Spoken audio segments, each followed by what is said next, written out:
പതിനെട്ടാം ലോക്സഭയുടെ ആദ്യ സമ്മേളനം അത് നാളെ ആരംഭിക്കാനിരിക്കുകയാണ്. അപ്പോൾ പ്രോട്ടേം സ്പീക്കർ സഹായിക്കാനുള്ള സമിതിയിൽ നിന്ന് ഇന്ത്യ സഖ്യം പിന്മാറിയേക്കും എന്നുള്ളതാണ്. കൊടിക്കുന്നിൽ സുരേഷിനെ പ്രോട്ടേം സ്പീക്കറായി നിയമിക്കാത്തതിലാണ് ഈ പ്രതിഷേധം. നാളെയും മറ്റന്നാളുമായി എംപിമാരുടെ സത്യപ്രതിജ്ഞ നടക്കും. ബുധനാഴ്ചയാണ് സ്പീക്കർ തെരഞ്ഞെടുപ്പ്. വിവരങ്ങളുമായി രാകേഷ് ആയിരുന്നു. രാകേഷ്, വലിയ ചർച്ചയായിരുന്നു കൊടിക്കുന്നിലിന് പകരം കൊടിക്കുന്നിലിനെ ഉൾപ്പെടുത്താത്തതിൽ. അപ്പോൾ ഇന്ത്യ സഖ്യം ആ പ്രതിഷേധം അറിയിക്കുക എന്നുള്ളതിന്റെ ഭാഗമായിട്ടാണോ വിട്ടുനിൽക്കൽ?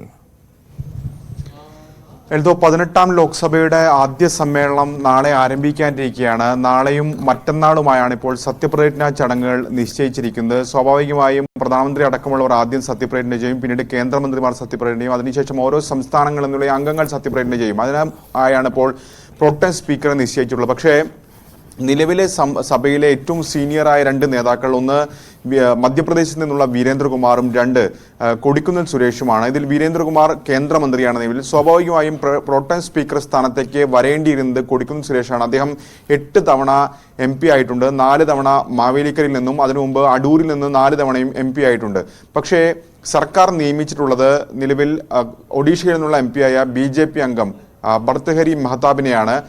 ഭർത്തൃഹരി മഹ്താബ് 7 തവണയാണ് ലോക്സഭാംഗമായിട്ടുള്ളത്. ഇത് വലിയ രീതിയിലുള്ള പ്രതിഷേധത്തിന് ഇടയാക്കിയത്. പ്രത്യേകിച്ച് ഇന്ത്യ സഖ്യം ഒന്നടങ്കം രംഗത്ത് വന്നിരുന്നു. കേരളത്തിലും മുഖ്യമന്ത്രി പിണറായി വിജയൻ, പ്രതിപക്ഷ നേതാവ് VD സതീശൻ തുടങ്ങിയവരൊക്കെ തന്നെ കേന്ദ്ര സർക്കാർ നടപടിയെ ചോദ്യം ചെയ്തുകൊണ്ട് രംഗത്ത് വന്നിരുന്നു.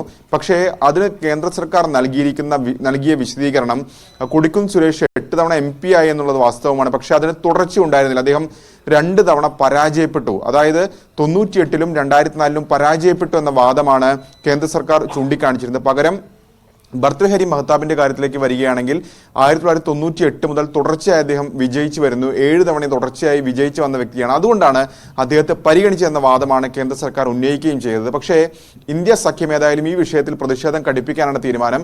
പ്രോട്ടേം സ്പീക്കറെ സഹായിക്കുന്ന പാനലിലെ അംഗമായി കൊടിക്കുന്നിൽ സുരേഷ് ഉൾപ്പെടെയുള്ള നിയമിച്ചിരുന്നു. കൊടിക്കുന്നിൽ സുരേഷിനെ മാത്രമല്ല DMK അംഗം TR ബാലു, അദ്ദേഹം മുതിർന്ന അംഗമാണ്, അദ്ദേഹത്തെ ഉൾപ്പെടെ ഇതിന്റെ ഭാഗമാക്കിയിരുന്നു. പക്ഷേ അതിൽ ചേരേണ്ടതില്ല, അതിൽ നിന്ന് വിട്ടു നിൽക്കാനുള്ള തീരുമാനത്തിലേക്കാണ് ഇപ്പോൾ ഈ നേതാക്കളൊക്കെ തന്നെ എത്തിയിരിക്കുന്നത്, ഇന്ത്യ സഖ്യം എത്തിയിരിക്കുന്നത്. അങ്ങനെ പ്രതിഷേധം അറിയിക്കാനുള്ള തീരുമാനമാണ് ഇപ്പോൾ ഏതായാലും കൈക്കൊണ്ടിരിക്കുന്നത്. സ്വാഭാവികമായും നാളെ സമ്മേളനം ചേരുമ്പോൾ അതിന്റെ ഭാഗമാകേണ്ടതില്ല എന്ന നിലപാടിലേക്ക് ഏതായാലും ഇന്ത്യ സഖ്യം ഇപ്പോൾ എത്തിച്ചേർന്നിരിക്കുകയാണ്. എൽദോ, ഓക്കെ, എന്തായാലും ലോക്സഭാ സമ്മേളനം നാളെ ആരംഭിക്കുകയാണ്. അതിന്റെ വിശദാംശങ്ങളാണ് രാകേഷ് പങ്കുവച്ചത്.